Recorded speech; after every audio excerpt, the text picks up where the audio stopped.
சமீபத்துல இஸ்லாமியர்கள் மேல கடுமையான ஒரு வெறுப்பு பிரச்சாரத்த பரப்பக்கூடிய படம் ஒண்ணு ரிலீஸ் ஆச்சு. நான் இப்ப வந்திருந்த அந்த துரந்தர் 2 பத்தி பேசல. அதுக்கு இன்னொரு வீடியோ இருக்கு. அதுக்கு முன்னாடி ரிலீஸ் ஆன கேரளா ஸ்டோரி 2 பத்தி தான் பேசுறேன். அந்த படத்துல நெறைய விஷயங்கள்ல இஸ்லாமியர்களுக்கு எதிரான வெறுப்புகள பரப்பியிருப்பாங்க அப்படிங்கிறது நம்ம நல்லாவே தெரியும். அது குறித்து நம்ம ஏற்கனவே பேசவும் செஞ்சிருக்கோம். ஆனா, அதுல நம்ம பார்க்க வேண்டிய முக்கியமான ஒரு இடம் என்ன அப்படின்னா, அங்க ஒரு பெண்ணுக்கு வலுக்கட்டாயமா இஸ்லாமியர்கள் வந்து மாட்டுக்கறிய குடுக்க சொல்லி சாப்பிட வைக்கிற மாரி ஒரு சீன் ஒண்ணு வந்துச்சு. அதற்கு பிறகு சமூக வலைதளங்கள்லலாம் போய் பார்த்தோம்னா, இது உண்மையான கேரளா ஸ்டோரியே கிடையாது. இது ஒரு வடமாநில ஸ்டோரி அப்படின்னு சொல்லி போட்டிருந்தாங்க.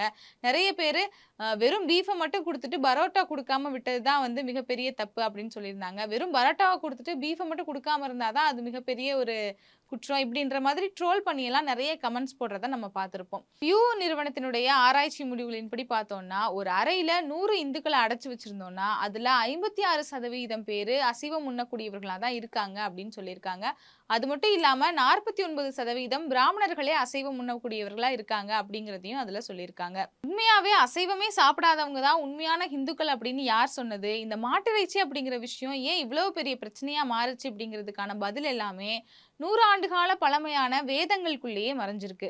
இந்த வேதங்கள தான் பிராமணர்களா இருந்தாலும் சரி, ஆர்எஸ்எஸ், பாஜகவை சேர்ந்தவங்களா இருந்தாலும் சரி, சனாதன தர்மம் அப்படின்னு சொல்றதும், அந்த மனு தர்மத்தின்படி தான் நடக்கணும் அப்படின்னு சொல்றதும், இதெல்லாம் ஒரு காரணமா காமிச்சு தான் இன்னைக்கு இந்துக்கள அசைவம் சாப்பிடக்கூடாது அப்படிங்கிற ஒரு பாதைக்கு கொண்டு போய் விட்டுருக்காங்க.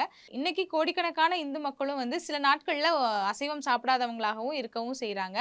அது கடவுளின் பெயர சொல்லி அவங்க சாப்பிடாம இருக்காங்க அப்படிங்கிறது நமக்கு தெரியும். சரி, முதல்ல எங்கேருந்து இதெல்லாம் ஆரம்பிச்சுச்சு அப்படிங்கிறத பார்க்கலாம். முதல்ல மகாபாரதத்துல வர அனுசாசன பர்வதத்துல அத்தியாயம் 116ல யுதிஷ்டர் வந்து பீஷ்மர் கிட்ட கேட்கிறாரு. இறைச்சி சாப்பிடுறதுனால என்னென்ன பிரச்சனைகள்லாம் வரும் அப்படின்னு. அப்போ பீஷ்மர் அது குறிச்சு இறைச்சி சாப்பிடாம இருக்கிறவங்க சொர்க்கலோகத்துக்கு போவாங்க. இறைச்சி சாப்பிடுறவங்க போமாட்டாங்க அப்படின்ற மாதிரியான உரையாடல்கள் இருக்கு. அந்த உரையாடல்லேயே கொஞ்சம் நேரம் கழிச்சு இறைவனுக்கு படைச்சு பூஜை பண்ண அந்த இறைச்சிய சாப்பிடுறதுனால எந்த பிரச்சனையும் கிடையாது.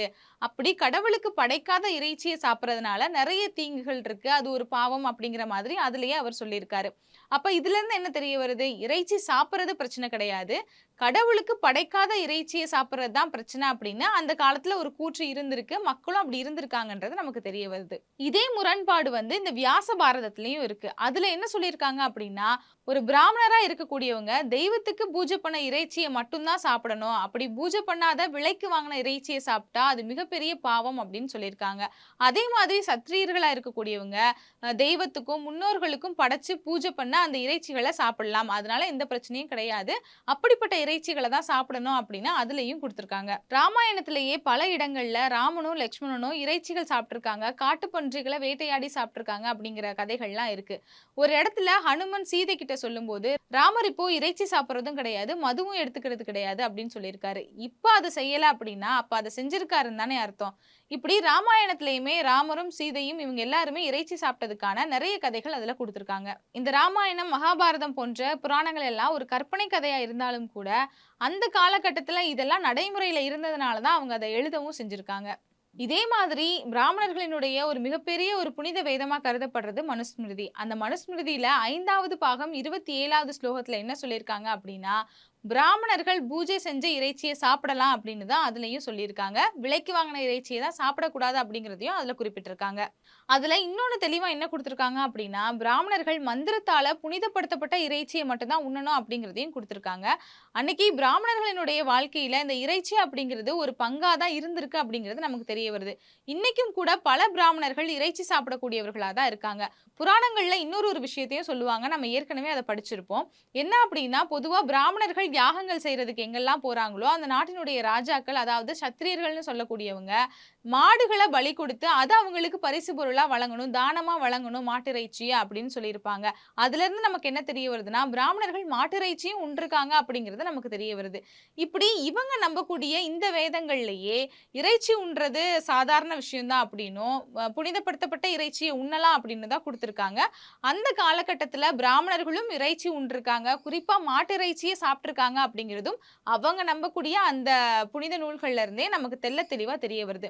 அப்படி இருக்கும்போது திடீர்னு எங்கிருந்து இந்த சைவம் தான் வந்து மிகப்பெரிய ஒரு இது, சைவம் சாப்பிடுறவங்க மட்டும் தான் புனிதமானவங்க, தூயவர்கள், அவங்க மட்டும் தான் கடவுள வழிபடுறதுக்கு தகுதியானவங்க அப்படிங்கிற மாதிரியான விஷயங்கள்லாம் வந்துச்சு அப்படின்னு கேட்டா, பண்டைய காலங்கள்லயும், புராணங்கள்லயும் அசைவம் சாப்பிடுறது ஒரு சாதாரண விஷயமா தான் இருந்திருக்கு. அப்படி இருக்கும்போது, எப்ப இந்த சைவம் சாப்பிடுறவங்க தான் மேலானவங்க, அசைவம் சாப்பிடுறவங்க கீழானவங்க அப்படிங்கிறதெல்லாம் வந்துச்சு அப்படின்னா, கடந்த கிபி 5ஆம் நூற்றாண்டுல மகாவீரரும் சைவம் சாப்பிடுறத வந்து வலியுறுத்தி இருக்காரு. அதே மாரி பௌத்த மதத்துல புத்தரும் வந்து அஹிம்சையை வலியுறுத்தி இருக்காரு. இப்படி சமண பௌத்த மதங்களோட வளர்ச்சியை தடுக்கிறதுக்காக தான் இந்து மதமும் சைவத்தை ஏத்துக்கொள்ள ஆரம்பிச்சுச்சு. குறிப்பா இவங்க கடவுள்கிட்ட போய் பூஜைகள் பண்றதுனால, அத அப்படியே மாத்தி பூஜைகள் பண்ணக்கூடிய நாங்க தான் மேலானவர்கள், நாங்க சைவம் சாப்பிடக்கூடியவர்கள், மற்றவங்கலாம் கீழானவங்க அப்படின்னு மாத்திட்டாங்க. அந்த காலகட்டத்திலயுமே அதிக அளவுல இறைச்சி சாப்பிட ஆரம்பிச்சவங்க அப்படின்னு பார்த்தோம்னா, பட்டியலின மக்களும், பழங்குடியின மக்களும் அவங்க இறைச்சி சாப்பிட்டுக்கிட்டு தான் இருந்தாங்க. பணக்காரர்களா இருக்கக்கூடியவர்கள் சைவம் சாப்பிடுறவங்களாகவும், பணக்காரர்களா இல்லாத ஏழை எளிய மக்கள் அவங்களுக்கு கிடைக்கக்கூடிய அந்த இறைச்சிகளை வச்சு சாப்பிட்டு அத உயிர் வாழ்ந்து தான் அவங்க வாழ்ந்துகிட்டு இருந்திருக்காங்க. இந்த நடைமுறை தான் பிற்காலத்துல இந்த தீண்டத்தகாதவர்கள், மாட்டிறைச்சி சாப்பிடுறவங்க தீண்டத்தகாதவங்களா இருக்காங்க அப்படின்னு கொண்டு வந்தது. சாதிகளின் அடிப்படையில உணவுகள பிரிக்கிறது, உணவு அரசியல் பண்றது இது எல்லாமே இதனுடைய அடிப்படையில வந்த ஒரு பிம்பம் தான். இவங்களா கட்டமைச்ச ஒரு பிம்பம் தான் இத நம்ம சொல்லணும். இப்பவுமே நம்ம பார்த்தோம் அப்படின்னா, இந்த பாஜக அரசை சேர்ந்தவங்க இந்த உணவரசியல கையில எடுத்துக்கிட்டு, குறிப்பா மாட்டிறைச்சி உண்ணக்கூடியவர்கள தீண்டத்தகாதவர்கள் போன்று சித்தரிக்கிறதும், அவங்க மேல வெறுப்பு பிரச்சாரம் செய்றதும், அவங்க மேல ஒரு வெறுப்ப கக்கக்கூடிய வேலைய செய்றதும் தொடர்ந்து பண்ணிக்கிட்டு தான் இருக்காங்க. பசு குண்டர்கள்னு சொல்லி ஒரு அமைப்ப ஆரம்பிச்சு, அதன் மூலியமா யாராவது மாட்டிறைச்சி உண்ணாங்கன்னா, அவங்கள அடித்து கொலை பண்றது, மாட்டிறைச்சி வச்சிருக்காங்கன்னு சந்தேகப்பட்டாலே அவங்கள போய் அடிக்கிறது, இந்த மாதிரியான வேலைகள் எல்லாம் தொடர்ந்து பண்ணிக்கிட்டு தான் இருக்காங்க. ஆனா, இதே ஆர்எஸ்எஸ், பாஜக காரங்க தேர்தல் நேரத்துல என்ன பண்றாங்க அப்படின்னு கேட்டா, அப்படியே அந்த நிலைப்பாடு அப்படிங்கிறது முரண்பாடா தான் போய் முடியுது. ஏன்னா, கேரளாவை பொறுத்தவரைக்கும் அங்க மாட்டிறைச்சி அப்படிங்கிறது ஒரு பிரதான உணவு. கேரளாவ பொறுத்தவரைக்கும் அங்க பாஜக தலைவர்கள் என்ன சொல்றாங்க அப்படின்னா, "எங்களுக்கு ஓட்டு போட்டீங்கன்னா, தரமான மாட்டிறைச்சி உங்களுக்கு தருவோம்" அப்படின்னு சொல்றாங்க. இதே இது வெஸ்ட் பெங்கால், ஒடிசா மாதிரியான மாநிலங்கள்ல மீன் அப்படிங்கிறது ஒரு பிரதான உணவா இருக்கு. அங்க இருக்கக்கூடிய பிராமணர்களும் மீன் உண்ணக்கூடியவர்களா இருக்காங்க. அப்படி இருக்கும்போது அந்த இடங்களுக்கெல்லாம் போயி மீன்களை வைத்து அவங்க வந்து ஓட்டு சேகரிக்கிறாங்க. மீன் வந்து குடுத்து ஓட்டு சேகரிக்கிறாங்க. அந்த சைடு இருக்கக்கூடிய பிராமணர்கள் வந்து அவங்களுடைய திருமணங்கள்லயும் சரி, இறப்பு காரியங்கள்லயும் சரி, மீன வந்து பரிசு பொருளா குடுக்குறது, மீன வந்து ஒரு அவங்களுடைய குடும்ப உணவாக சமைச்சு போடுறது. இந்த மாதிரியான விஷயங்கள் எல்லாம் அங்க வந்து அவங்க கலாச்சாரத்துக்கு அது ஒரு சாதாரண விஷயமா தான் இருக்கு. அப்படி பார்க்கும்போது நாட்டுல இருக்கக்கூடிய எல்லா பிராமணர்களும் சைவம் சாப்பிடுறவங்களா இல்ல அப்படிங்கிறதும் நமக்கு இதன் மூலியமா தெரிய வருது. இந்த பாஜக காரங்க தேர்தலின் போது ஒரு நிலைப்பாடுல இருக்கிறதும், தேர்தல் முடிந்ததற்கு பிறகு வேறு ஒரு நிலைப்பாட்டுக்கு மாறி வடமாநிலங்கள்ல போய் அங்க உணவரசியல் பண்றதும் அப்படிங்கிறத ரொம்ப சாதாரணமாவே வச்சிருக்காங்க. இவங்களுடைய நிலைப்பாடு இந்த தென் மாநிலங்கள்லயும் சரி, வடகிழக்கு மாநிலங்கள்லயும் சரி வேறு மாதிரி இருக்கு. வட மாநிலங்கள்ல இத வச்சு வன்முறையை தூண்டி, மதத்தின் மூலியமா வன்முறையை தூண்டி, உணவு மூலியமா வன்முறையை தூண்டி, அரசியல்ல அவங்க ஆதாயம் தேடுறதுக்காக அவங்களுடைய நிலைப்பாடு அப்படிங்கிறது வேற மாதிரி இருக்கு. இதிலிருந்து என்ன தெரிய வருது அப்படின்னா, மனிதன் ஆதி காலத்துல மனிதகுலம் உருவாகும்போது வேட்டையாடி தான் உணவு உண்டிருக்காங்க. அதற்கு பிறகு தான் விவசாயம் வந்து, அதுக்கு பிறகு பரிணாமம் அடைஞ்சு, அதுக்கு பிறகு அவங்களுடைய வாழ்க்கை முறையெல்லாம் மாறுனதுக்கு பிறகு, இந்த உணவுகள் சமைச்சு சாப்பிடுறது அப்படிங்கிறதே அதுக்கு பிறகு தான் வந்துச்சு அப்படிங்கிறது நமக்கு நல்லாவே தெரியும். இந்த இடைப்பட்ட காலகட்டத்தில தான் தன்னை வந்து மேலானவர்களா காமிச்சுக்கணும் அப்படிங்கிறதுக்காக ஒரு சிலர் பண்ண சதியின் மூலியமா தான் இந்த சைவம் தான் மேலானது, அசைவம் வந்து கீழானது அப்படிங்கிறதெல்லாம் உருவாகி இருக்கு அப்படிங்கிறது நமக்கு நல்லாவே தெரிய வருது.